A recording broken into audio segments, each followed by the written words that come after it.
Fala pessoal, tudo bem? Marcelo Coutinho com vocês.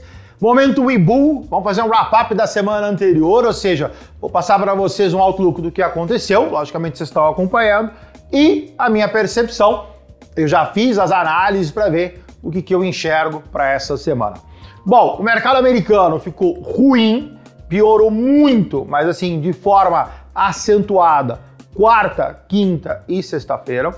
O mercado inteirinho recuou, ou seja, todas aquelas montagens que a gente tinha de pivô de alta, aquilo tudo virou. Você tem pivô de baixa para Dow Jones, pivô de baixa para Nasdaq, pivô de baixa para S&P 500, Russell 2000 está em cima de um suporte.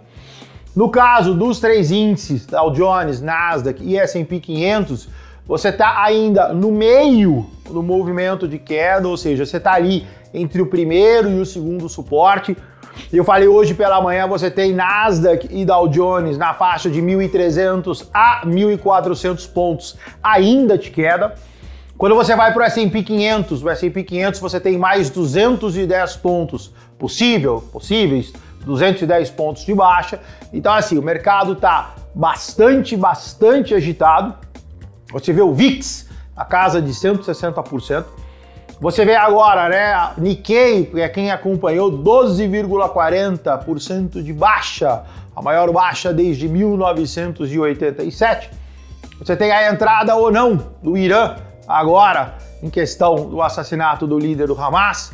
Você tem Estados Unidos com o corte de juros. Tava naquela coisa, né, tava no binômio 0,25, 0,50, agora já se fala em 0,50, 0,75. Né? No Brasil, bolsa para baixo, dólar para cima, ou seja, o mercado está bastante a risco. Nos Estados Unidos, falando um pouco mais que é mais focado para o momento Webull, ainda com espaço para baixa, como eu falei, principalmente guarde esses números de 1.300 a 1.400 pontos para Nasdaq e para Dow Jones e mais 210 pontos. 210 pontos para S&P 500 é bastante, é um índice que transita na casa de 5.000 e 5.500 pontos. Quando você fala de 200 pontos é muito. Então assim, ainda espaço. Quando você pega os papéis, eu tô com a minha colinha aqui, mas eu não vou usar ela não, mas de cabeça eu já vou te falar. Você vê aí, por exemplo, papéis caindo na faixa de média 4 a 5%. Nvidia já devolveu 10, ou seja, subiu 10 semana passada, já devolveu. Então, esse mercado bastante elástico. Nvidia, a gente cantou 104, rompeu, cantamos 95, tá em cima no dia de hoje, com espaço para 85.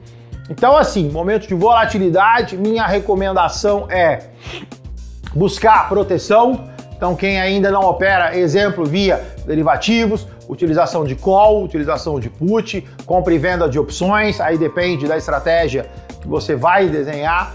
Ficar bastante atento. O mercado promete ainda ficar a risco até setembro, ou seja, né, que eu enxergo na minha cabeça de pontos fixos. Quando eu digo pontos fixos, a decisão dos juros nos Estados Unidos. Sem falar dessas coisas pontuais que a gente não tem controle. Exemplo, a questão da guerra, como é que o mercado vai se comportar. Por enquanto, aos meus olhos, precifica pouco. Ainda a gente precisa ver quais são os desdobramentos que isso pode trazer para o mercado, mas segue a risco. O dólar, eu previ ali na casa de R$6, hoje abriu a 5,80, fez movimento de correção, mas já falamos de 5,80, já rompemos os 5,73 que a gente tinha cantado, objetivo meia dúzia 0,6. Então, muita atenção, tá? Quem está comprado nos Estados Unidos, seja de forma direta via Webull ou via BDRs aqui no Brasil, ficar muito atento, utilização de stop e principalmente mais lá fora, por causa, lógico,